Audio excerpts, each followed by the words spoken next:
Hello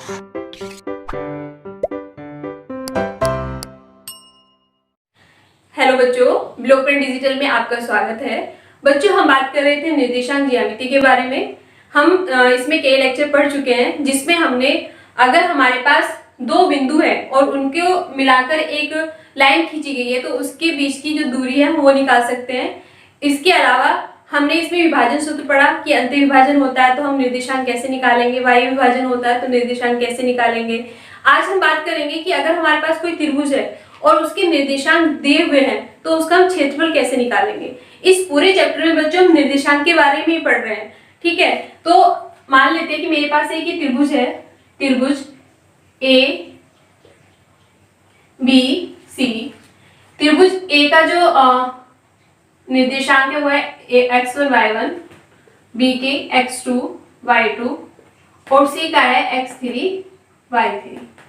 अगर हमारे पास कोई त्रिभुज है, उसके तीनों बिंदुओं के निर्देशांक दिए हुए हैं तो उस त्रिभुज का हम क्षेत्रफल कैसे निकाल सकते हैं। त्रिभुज ए बी सी का क्षेत्रफल ये बराबर होगा 1/2। पहले हम लिखेंगे x1, ठीक है। x1 के साथ हमारा होगा y2 माइनस y3 प्लस फिर लिखेंगे हम x2 के साथ होगा y3 माइनस y1 फिर प्लस x3, इसके साथ हमारा होगा y1 माइनस y2। ये हमारे पास फॉर्मूला है, बहुत सिंपल है, हमें सिर्फ इस फॉर्मूले को याद रखना है। और इसे याद हम कैसे रख सकते हैं, देखो पहले हम x1 के साथ गुना करेंगे y वाले टर्म की, फिर प्लस में x2 के साथ करेंगे, फिर x3 के साथ करेंगे।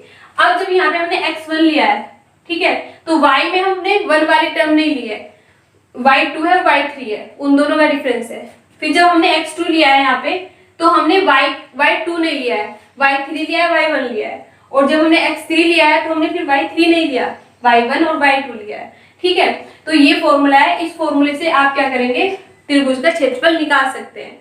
बस आपको कंपैरिजन करनी है, जो भी हमें त्रिभुज दिया होगा उसके निर्देशांक दिए हुए होंगे तो हम उसमें तुलना कर लेंगे कि x1 क्या है, x2 क्या है, x3 क्या है, y1 y2 y3 क्या है। फिर आप सीधे फॉर्मूले में रखेंगे, हल करेंगे, उस त्रिभुज का क्षेत्रफल निकल जाएगा।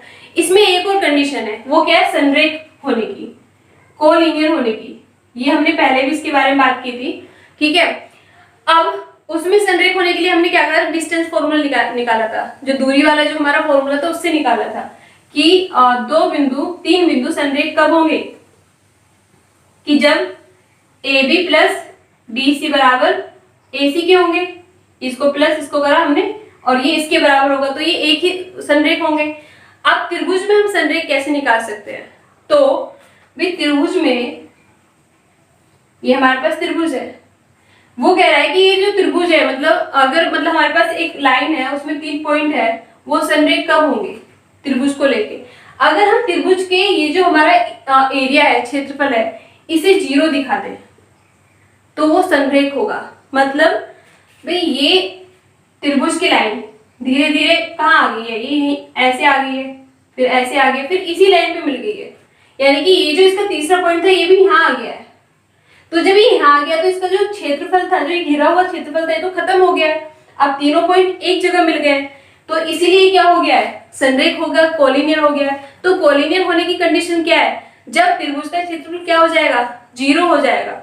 अगर 3 बिंदु है और उन 3 बिंदु जो निर्देशांक है उनमें हम त्रिभुज का फॉर्मूला लगाए और उसे इक्वल टू 0 ले आए तो वो 3 बिंदु कैसे होंगे, संरेख होंगे, कोलिनियर होंगे। अब बच्चों हम इसमें क्वेश्चंस करते हैं।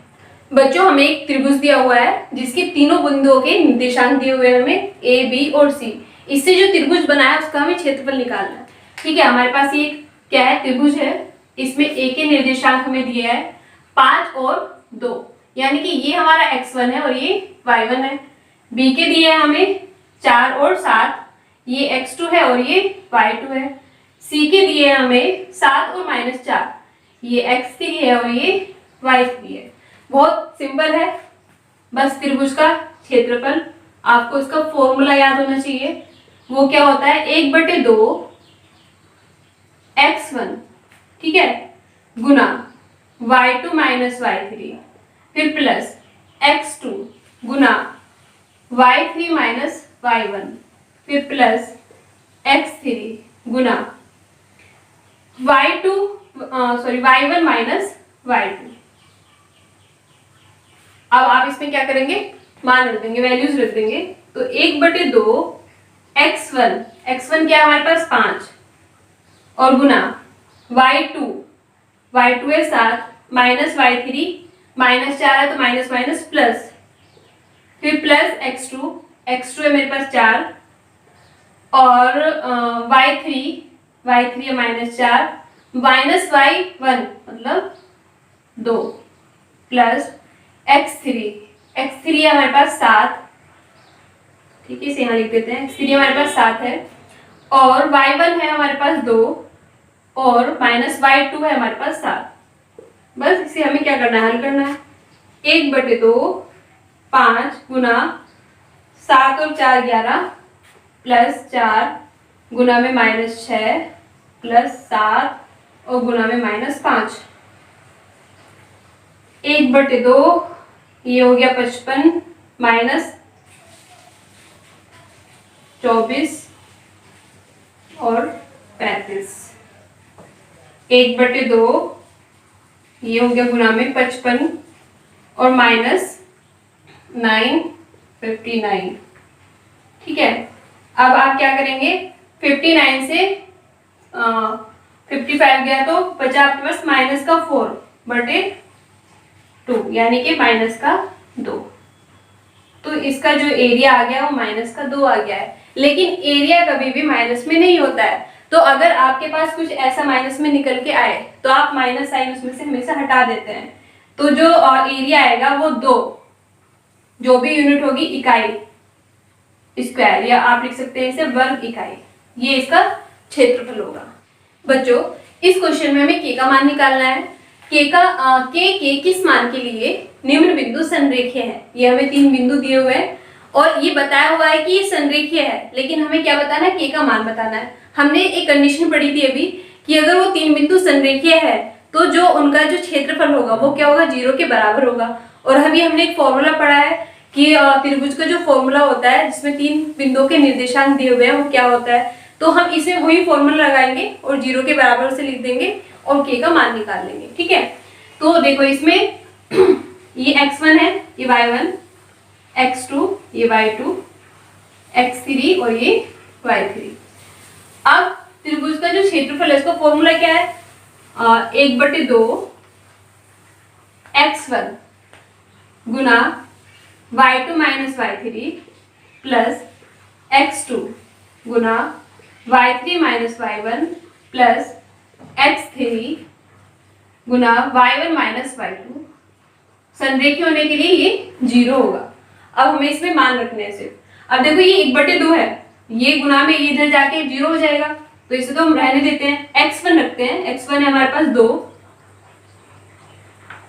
गुना y2 के माइनस y3 -3 माइनस और माइनस प्लस x2 यानी कि 4 y3 -3 और y1 3 प्लस x3 6 y1 है हमारे पास 3 और y2 है हमारे पास k, और ये क्या है, ये 0 के बराबर है।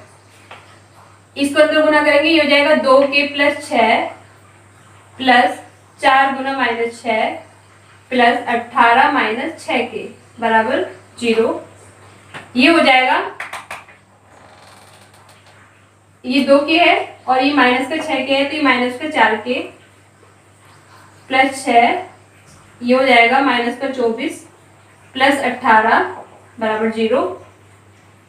ठीक है, ये माइनस का 4k है और ये 24 से 6 गया, माइनस का 18 बचेगा और ये प्लस का 18 बराबर 0, प्लस माइनस कट गया तो ये हो जाएगा -4k बराबर 0। तो k बराबर क्या आया, 0 आ गया। यानी कि ये जो निर्देशांक है हमारे, इसमें जो k होगा वो 0 होगा, y2 जो है वो 0 होगा। ठीक है, फिर आप इसे यहाँ पे 0 रख के इस इक्वेशन को जब हल करोगे क्षेत्रफल की तो उसका मान 0 आ जाएगा, इसलिए संरेखीय है और हमने k का मान इसमें निकाल दिया है। नेक्स्ट क्वेश्चन करते हैं। बच्चों हमारे पास नेक्स्ट क्वेश्चन है कि यदि a जिसके निर्देशांक -5 7 है, b उसके निर्देशांक -4 और 5 -5 है, c और d एक चतुर्भुज ABCD के शीर्ष हैं, तो इस चतुर्भुज का क्षेत्रफल बताइए।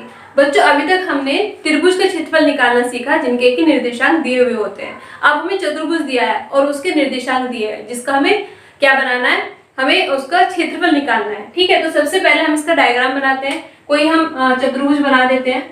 ठीक है, तो इसमें क्या होगा, इसके निर्देशांक दिए हुए हैं। तो यह A, B, C और D। A के निर्देशांक है इसमें -5, 7। B के हैं इसमें -4, -5 और C के हैं इसमें -1, -6 और B के हैं -4, -5। ठीक है, ये इसके निर्देशांक दिए हुए हैं। अब अगर हम इसमें इस तरह से लाइन ड्रॉ कर लें तो ये दो त्रिभुज बन जाएंगे। एक बनेगा त्रिभुज ABD और दूसरा बनेगा BCD। दो त्रिभुज बन गए हैं और हमें हर त्रिभुज के जो बिंदु है 3 उनके निर्देशांक भी पता है। तो हम इनमें क्या करेंगे, दोनों त्रिभुज का अलग अलग क्षेत्रफल निकाल लेंगे, उन दोनों को जोड़ देंगे तो हमारा चतुर्भुज का क्षेत्रफल निकल जाएगा। ठीक है, तो सबसे पहले हम करते हैं त्रिभुज ABD का क्षेत्रफल। फॉर्मूला आपको पता है क्या होता है, 1/2 x1 गुना y2 - y3 प्लस x3 गुना y3 - y1 x2 और फिर x3 गुना y1 - y2। ये हमारा क्या फॉर्मूला है, इसमें हमें मान रखना है। तो 1/2 x1। अब इस त्रिभुज के लिए ये x1 है, y1 है, x2 है, y2 है, ये x3 है और ये y3 है। ठीक है, तो x1 यानी कि -5 गुना y2 भी -5 है, माइनस y3 भी क्या है हमारा -5 है। ये जो है हमारे d के जो है ये प्लस में है दोनों, तो ये 5 आ गया हमारे पास। फिर प्लस x2 क्या है हमारे पास -4, y3 5, y1 7, फिर प्लस x3 4 और y1 7 माइनस y2 -5 प्लस हो जाएगा 1/2 -5 और गुना में -10, फिर प्लस आ गया हमारा। देखो ये -2 बचेगा, -2 की -4 में गुना करेंगे तो प्लस का 8 बच जाएगा। फिर हमारा 7 5 12 12 चौक 48 आ गया। ठीक है, इस ये गुना होके हो जाएगा हमारा 50 हो जाएगा। अब इन्हें जोड़ लेते हैं ना, तो जोड़ने के बाद आएगा 106/2 यानी कि 53। तो जो हमारा त्रिभुज है, त्रिभुज कौन सा ABD, इसका जो क्षेत्रफल आया वो 53 आया। अब हम इसी तरह से निकालेंगे त्रिभुज BCD का क्षेत्रफल। अब देखो इसमें थोड़े से मान बदल जाएंगे।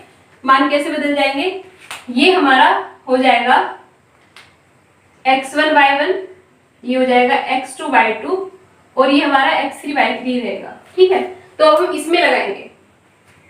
तो x1 1/2, x1 क्या है हमारा -4 और y2 है हमारा -6 माइनस y3 5।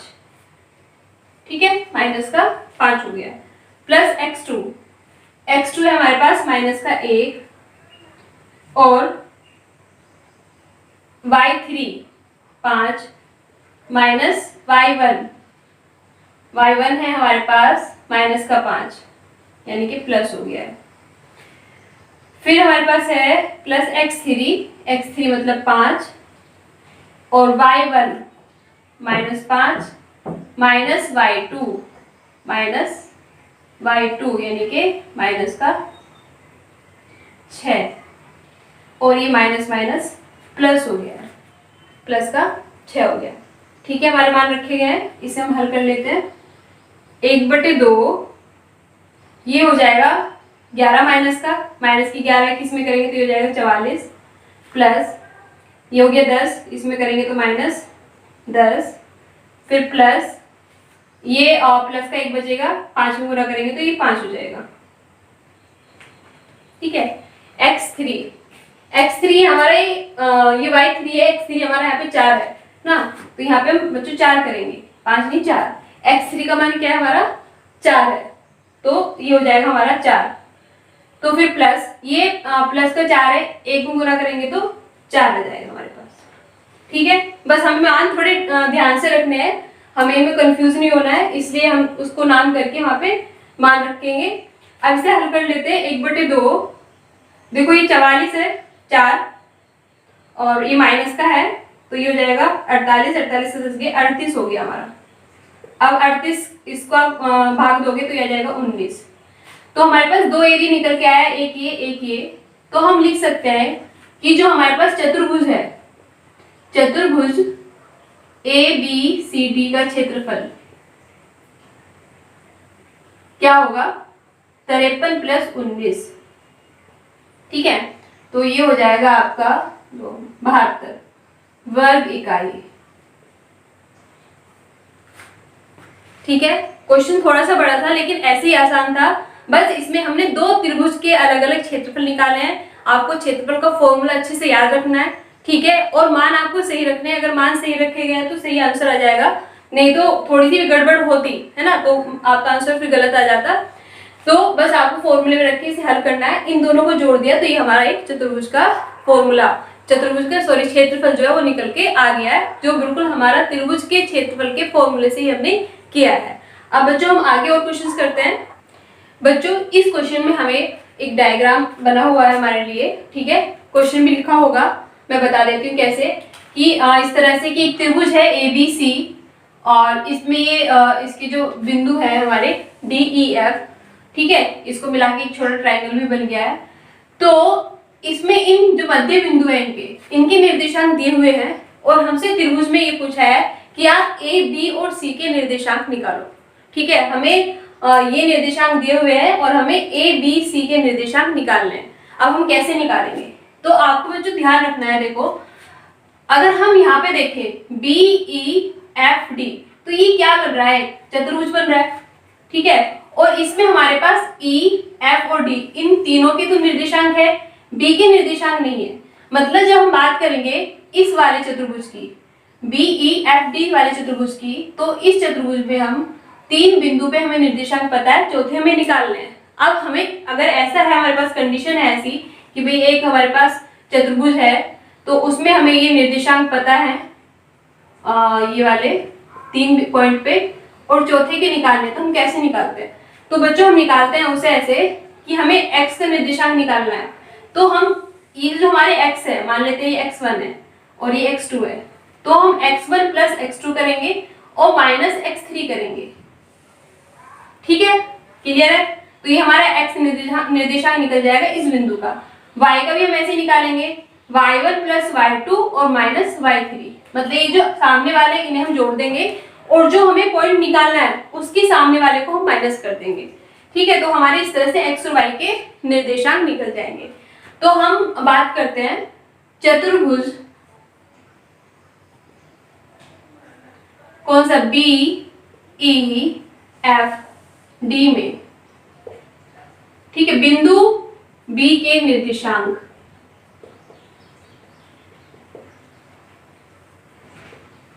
क्या होंगे, x1 यानी कि 3 प्लस x2 यानी कि 8 और -x3 यानी कि 6।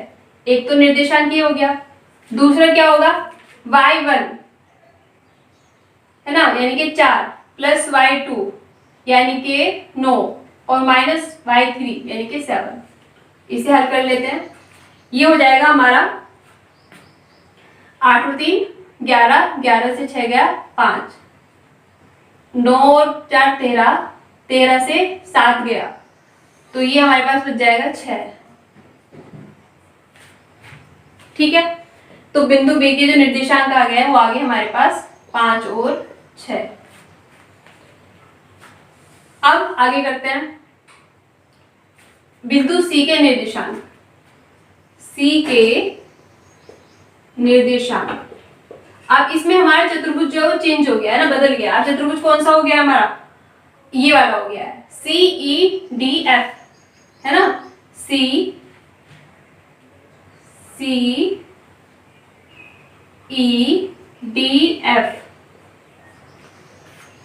ठीक है। इस चतुर्भुज को देखेंगे तो इसमें क्या होगा, हमारे पास ये तो है, तो x का जो निर्देशांक निकलेंगे कैसे निकलेंगे, 6 + 5 और -3, ठीक है। y की कैसे निकलेगा, 7 + 6 - 4, ठीक है। मतलब जो हमें निर्देशांक निकालना है जिस पॉइंट का, उसके सामने वाले को तो माइनस करते हैं, बाकी को जोड़ देते हैं। तो ये हो गया हमारे पास 5 से 3 गया 2 और 8 और 9, ठीक है। तो बिंदु C के निर्देशांक निकल गए हमारे पास 8 और 9। अब इन दोनों के तो निकल गए, अब कौन सा बचा हमारे पास, A बचा है। अब A के लिए हम कौन सा चतुर्भुज लेंगे, A के लिए हम कौन सा चतुर्भुज लेंगे, ये निकाल लेते हैं, ये है ना चतुर्भुज,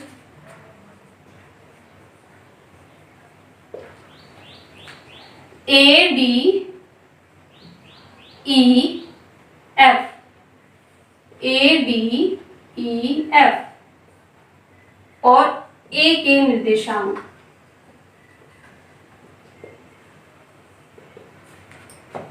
अब देखो A के निकालने हमें D, 3 + 6 - 8, 4 + 7 - 9, तो ये हो जाएगा हमारा 9 से 8 गया 1, 11 से 9 गया 2, तो आपके पास निर्देशांक आ गए हैं 1 और 2, ठीक है। बिल्कुल मतलब बहुत मुश्किल नहीं था, बस हमें ध्यान रखना है कि इसमें हमें चतुर्भुज को लेके चलना है, ठीक है। और आपको इसमें एक नई प्रॉपर्टी आपके सामने निकल के आई चतुर्भुज की, ठीक है। अगर हमें चतुर्भुज का एरिया निकालना है तो हम उसे क्या कर लेंगे, त्रिभुज में कन्वर्ट करके निकाल लेंगे।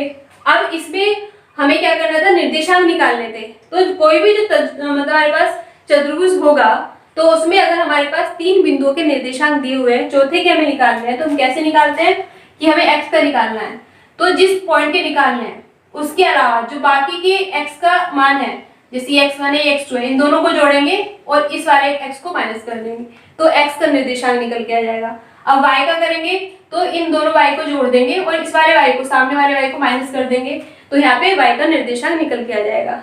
इस ट्रायंगल में हमने 3 चतुर्भुज बना लिए और तीनों में हमने इसी फॉर्मूले को लगाकर 3 जो हमारे बिंदु है A B C उसके निर्देशांक निकाल लिए।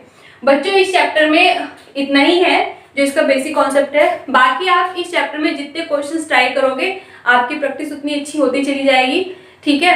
उसके लिए आप अच्छी बुक्स रेफर कर सकते हो। चित्रा पब्लिकेशन की एक्टिव मैथ बुक भी अच्छी है, उसे भी आप रेफर कर सकते हो।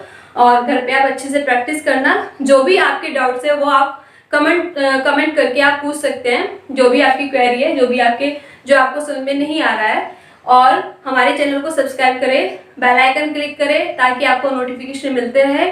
Please like and share this video. Thank you.